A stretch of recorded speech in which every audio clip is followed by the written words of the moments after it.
بسم اللہ الرحمن الرحیم۔ السلام علیکم۔ علم کی بات چینل دیکھنے والوں کو راؤ قمر رضوان نئی ویڈیو میں خوش آمدید کہتا ہے۔ دوستو، آج کی ویڈیو میں ہم آپ کو بتائیں گے کہ وہ کون سی عورتیں ہیں کہ جن کی نمازیں قبول نہیں ہوتی۔ نمبر 1، نبی آخر الزماں حضرت محمد صلی اللہ علیہ وآلہ وسلم نے یہ بات بیان کی تھی کہ جب ایک عورت جوان ہو جائے، جب تک سر پہ دوپٹہ نہیں ہے اس کی نماز نہیں ہوتی۔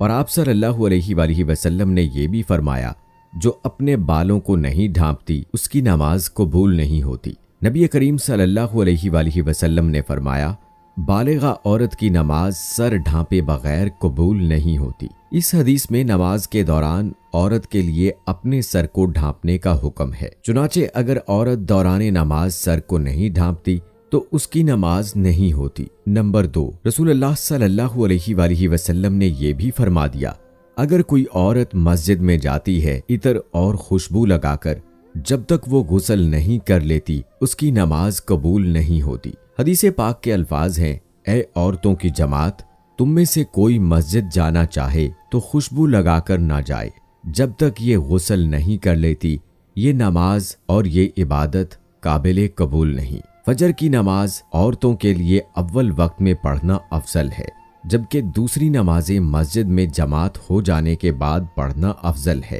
جمعہ، جماعت اور عیدین کی نماز عورتوں کے ذمے نہیں ہے۔ حضرت صلی اللہ علیہ وآلہ وسلم کا بابرکت زمانہ چونکہ شر و فساد سے خالی تھا، ادھر عورتوں کو حضرت صلی اللہ علیہ وآلہ وسلم سے دین کے ضروری احکام سیکھنے کی ضرورت تھی، اس لیے عورتوں کو مساجد میں حاضری کی اجازت تھی، اور اس میں بھی یہ قیود تھیں کہ باپردہ جائیں، میلی کچیلی جائیں اور زینت نہ لگائیں، جبکہ اس کے باوجود عورتوں کو ترغیب دی جاتی تھی کہ وہ اپنے گھروں میں نماز پڑھیں۔ چنانچہ حضرت عبداللہ بن عمر رضی اللہ تعالی عنہ سے روایت ہے کہ حضرت صلی اللہ علیہ وآلہ وسلم نے ارشاد فرمایا، اپنی عورتوں کو مسجدوں سے نہ روکو اور ان کے گھر ان کے لیے زیادہ بہتر ہیں۔ حضرت عبداللہ بن مسعود رضی اللہ تعالی عنہ سے روایت ہے کہ رسول اللہ صلی اللہ علیہ وآلہ وسلم نے فرمایا، عورت کا اپنے کمرے میں نماز پڑھنا اپنے گھر کی چار دیواری میں نماز پڑھنے سے بہتر ہے، اور اس کا پچھلے کمرے میں نماز پڑھنا اگلے کمرے میں نماز پڑھنے سے بہتر ہے۔ مسند احمد میں حضرت ام حمید سعدیہ رضی اللہ تعالی عنہا سے مروی ہے کہ انہوں نے عرض کیا، یا رسول اللہ صلی اللہ علیہ وآلہ وسلم، میں آپ کے ساتھ نماز پڑھنا پسند کرتی ہوں۔ آپ صلی اللہ علیہ وآلہ وسلم نے فرمایا، مجھے معلوم ہے کہ تم کو میرے ساتھ نماز پڑھنا محبوب ہے، مگر تمہارا اپنے گھر کے کمرے میں نماز پڑھنا گھر کے صحن میں نماز پڑھنے سے بہتر ہے، اور گھر کے صحن میں نماز پڑھنا گھر کے احاطے میں نماز پڑھنے سے بہتر ہے، اور احاطے میں نماز پڑھنا اپنے گھر کی مسجد میں نماز پڑھنے سے بہتر ہے، اور اپنے محلے کی مسجد میں نماز پڑھنا میرے ساتھ میری مسجد میں نماز پڑھنے سے بہتر ہے۔ راوی کہتے ہیں کہ ام حمید رضی اللہ تعالی عنہا نے یہ ارشاد سن کر اپنے گھر کے لوگوں کو حکم دیا کہ گھر کے سب سے دور اور تاریک ترین کونے میں ان کے لیے نماز کی جگہ بنا دی جائے۔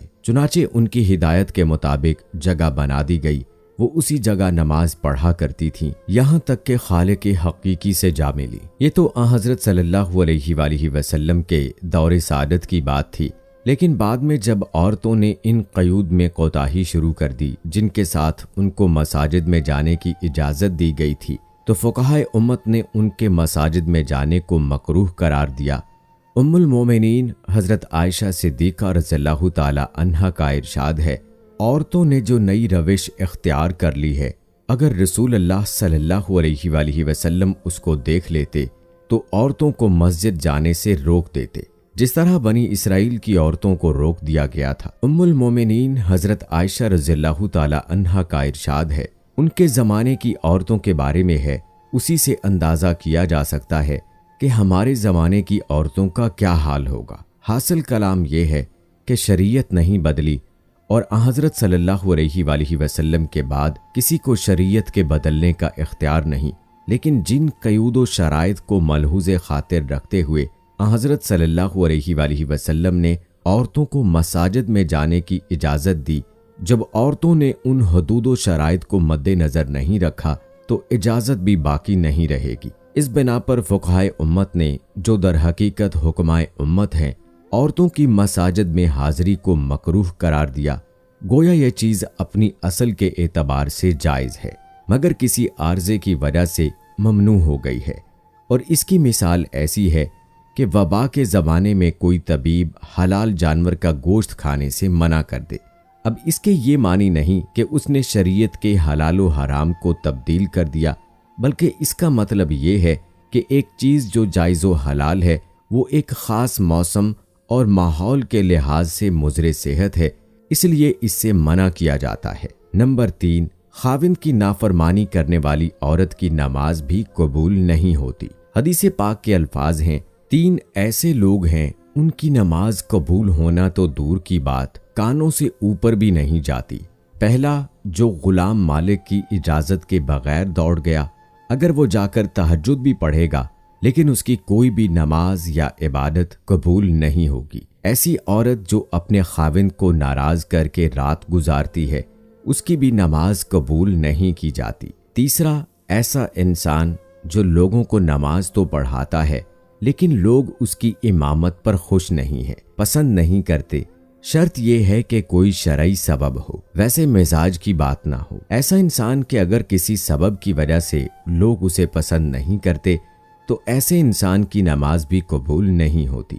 हज़रत अबू हुरैरा रज़ी अल्लाह ताला अन्हो से रिवायत है कि आप सल्लल्लाहु अलैहि वसल्लम ने फरमाया, 3 लोगों की ना नमाज कबूल होती है और ना कोई नेकी ऊपर चढ़ती है। नंबर 1, भागे हुए गुलाम की, जब तक कि वो अपने मौला के पास ना आ जाए और उसके हाथों में अपना हाथ ना दे दे। नंबर 2, ऐसी औरत जिससे उसका शौहर नाराज हो। नंबर 3, और मस्त शराबी की, जब तक शराब का असर खत्म ना हो जाए। इस हदीस के फायदे में बयान किया गया है कि मर्द औरत पर निगरान है और औरत उसके मातहत है। खुदा के बाद औरत के लिए शौहर ही है। वालिदैन के हक पर शौहर का हक गालिब हो गया। अगर मजहब में किसी को सजदा ताज़ीमी की इजाज़त होती तो औरत को होती कि वो शौहर को सजदा करे। हदीस पाक सल्लल्लाहु अलैहि वसल्लम है कि औरत के लिए उसका शौहर जन्नत या जहन्नुम है, क्योंकि उसके हक को अदा करके जन्नत पा सकती है। जिसका इतना बड़ा हक हो, भला उसे नाराज कैसे किया जा सकता है। फिर खुदा ने जिसे रफ़ीक़े हयात बनाया है, जिंदगी भर का साथी और मुआविन बनाया हो, दुनिया में जिसके बगैर गुजारा नहीं, उसे कैसे नाराज रखा जा सकता है। इसलिए अगर शौहर नाराज हो जाए तो उसे राजी करने की कोशिश करनी चाहिए, क्योंकि उसके बगैर दुनिया और आखिरत में नुकसान है। नंबर 4, औरत को नमाज में सर, पाँव और चेहरे के अलावा बाकी सारा बदन ढांपना जरूरी है। सीना बंद जरूरी नहीं, लेकिन ऐसे बारीक कपड़ों में जिनसे बदन झलके नमाज नहीं होती। यानी जो कपड़े ऐसे बारीक हों कि उनके अंदर से बदन नजर आए, उनसे नमाज नहीं होती। इसलिए नमाज में दुपट्टे के लिए मोटा कपड़ा इस्तेमाल करना चाहिए। चेहरा, दोनों हाथ घुटनों तक और दोनों पांव टखनों तक, इन तीनों आज़ा के अलावा औरत के लिए नमाज में अपना पूरा बदन ढांपना नमाज के सही होने की शर्त है। इसके बगैर नमाज नहीं होगी। ख़वातीन का ये कहना कि जब बंदों से पर्दा नहीं तो खुदा से क्या पर्दा, ये बिल्कुल गलत मंतक है। अल्लाह ताला से तो कपड़े पहनने के बावजूद आदमी छुप नहीं सकता, तो क्या पूरे कपड़े उतार कर नमाज पढ़ने की इजाज़त दे दी जाएगी? और फिर बंदों से तो पर्दा ना करना एक मुस्तकिल गुनाह है। जो औरत पहले से इस गुनाह में मुब्तला हो तो उसके लिए ये कैसे जायज़ हो सकता है कि वो नमाज में भी सतर ना ढांपे।